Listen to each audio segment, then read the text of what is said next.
તો જય ઠાકર ને જય દ્વારકાધીશ। તો મિત્રો તમારી જિંદગીમાં કેરીને હાખ એવડી નહીં જોઈ એવડી તમને બતાવું તો મિત્રો વ્લોગમાં કન્ટિન્યુ બન્યા રહેજો। ચાલો બતાવું તમને। પહેલાં તમને વાળ બતાવી દો, તમે ખાલી જોઈ શકો છો મિત્રો વાળ। અને આ છે કેરીનો આંબો, તમને પહેલાં સેટેથી બતાવી દો મિત્રો, અવડો સોડવો હે। અને હમણાં તમને હાખું બતાવો, તમે હે ને તમારી જિંદગીમાં નહીં જોયું અને ફાઇનલ તમને કહી દો એટલે ના જોયું એટલે ના જોયું। તમે ખાલી જોઈ શકો છો મિત્રો, હાખ તમે ખાલી જો મિત્રો, જોઈ લ્યો તમે ખાલી 1 કિલા ઉપરની એક હાખ છે મિત્રો। તમને ઝૂમ કરીને બતાવી દો, જોઈ લ્યો હે ને। જુઓ હવે તો લાગઠ આવી એક જો અહીંયા હે મિત્રો, અને 3-4 હતી તો તૂટી ગઈ, જો એક અહીંયા હે, અને હજી તો ગલે નથી પડ્યો, એટલે આ 1.5 કિલાની હાક થાય મિત્રો।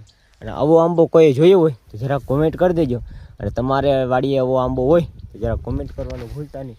અને કેરી હે ને મીઠી, એની વાત જવા દો કંઈક તમે, જ્યારે તમને હાથમાં લઈને જ બતાવું તમને, એટલે તમને ખબર પડી જાય મિત્રો। તમે જોઈ શકો છો, જોઈ લ્યો હે ને। 1 વેત 2 વેત 1.5 વેતની હે, અને હવે તો ઘણી કેરી એક જો અહીંયા રહી, જોઈ લ્યો મિત્રો હે છે ને, એક ત્યાં હે એક અહીંયા હે, ને હવે તો 3-4 હે ને તોડી લીધી મિત્રો, એવું હે ને। આપણે ઊભા હી પડાવ, તમે ખાલી જોઈ શકો છો મિત્રો। આ બાજુ હે શેરડીનો વાહ, જોઈ લ્યો તમે ખાલી, અને આ બાજુ હે 2 કેરીના આંબા, અને આ આંબામાં તો કાંઈ હે નહીં, તમને બતાવી દઉં, આમાં તો ઝીણકી હે, પણ આ આંબાની તો વાત જ કંઈક અનોખી હે।